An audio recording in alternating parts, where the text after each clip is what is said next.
Hello, everyone.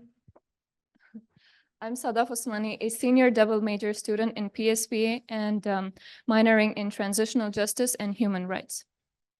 Today, I will be presenting to you my project, Gardens of Light, Strengthening Resilience Among Children in Afghanistan. But before I proceed with the presentation, I would like you to take a moment and listen to a short part of a song from my country.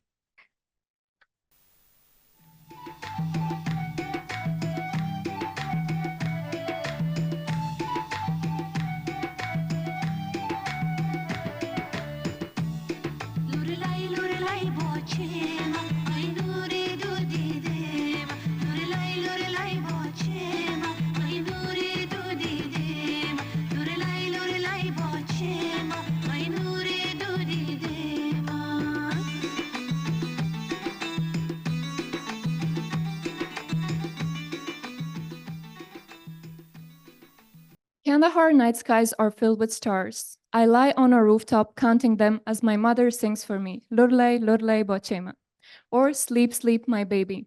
It was a popular song back in the day. I remember my childhood in Afghanistan vividly. I walk in the garden behind our house where we had different fruit trees. And my favorite one was always the pomegranate because it's the symbol of my town, Kandahar.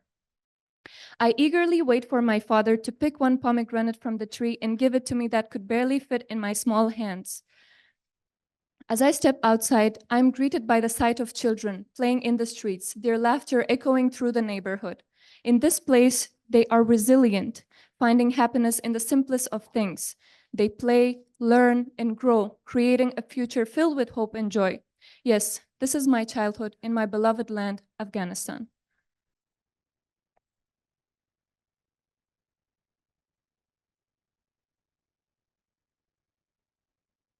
They say nothing lasts forever. The once bustling streets are now filled with uncertainty. I was 9 years old when the Taliban attacked the police headquarters next to my school. The memory is tenacious. Me and my friends, we were gathered in a classroom.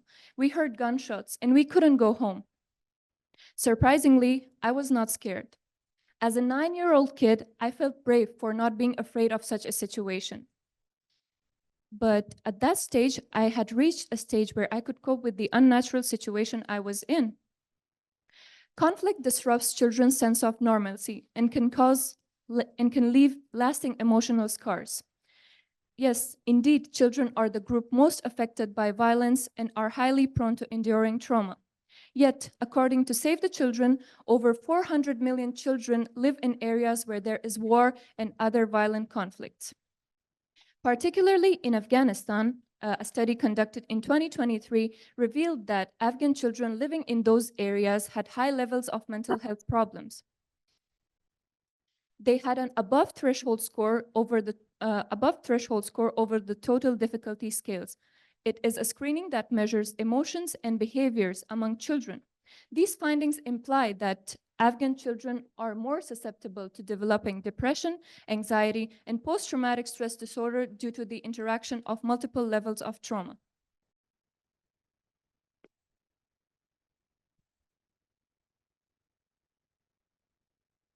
Growing up amidst conflict shattered my dreams. I wanted to help people, but I found myself in a place where I was of no help to myself, let alone others. But what is a crack if a flower doesn't bloom from it? My wounds pushed me to become an agent of change, to heal myself and others. In 2018, I went to India on a capacity building camp leadership and English advancement program, LEAP. Indeed, it was a leap towards success. I saw that there is still life outside Afghanistan and wondered how I could give this livelihood back to my people and to my country. I came back and started a project called Children and Peace, where I would go to kindergartens and primary schools and offer playful activity sessions to children. After I graduated high school, I came to the American University of Beirut, Lebanon. I thought to myself, why not expand my little project here as well? Fortunately, I had all the opportunity to start Play Therapy, a project aimed to strengthen resilience and also enhance the well-being of vulnerable children. Play therapy went on for 3 consecutive weeks, where we had 2 sessions per week for children aged 6 to 13. And each session was for 2 hours, where we would start with an icebreaker game and then an introduction, and then moving on to reading storybooks, and then on to drawing class, and finally call it a day by singing some songs. The schools would later brief us about kids' performance in class and how their skills improved in art, reading, creativity, and also their confidence enhanced. Now, the journey doesn't end at play therapy, neither at this conference. It looks far beyond. It wanders all over the world and goes back to its origin, my homeland, Afghanistan. My goal is to adapt play therapy to the outdoors in Kandahar pomegranate gardens and give back what I had during my childhood: joyful games, beautiful melodies, stories, and nature. I hope to start with one garden and expand to reach more children. Making gardens of light and peaceful sanctuaries in the shape of parks can greatly aid children in overcoming their traumas and enhance their well-being. Trained volunteers will organize activities and programs within these parks, and they will engage in art therapy, allowing children to express their emotions through painting, drawing, reading, and other creative outlets.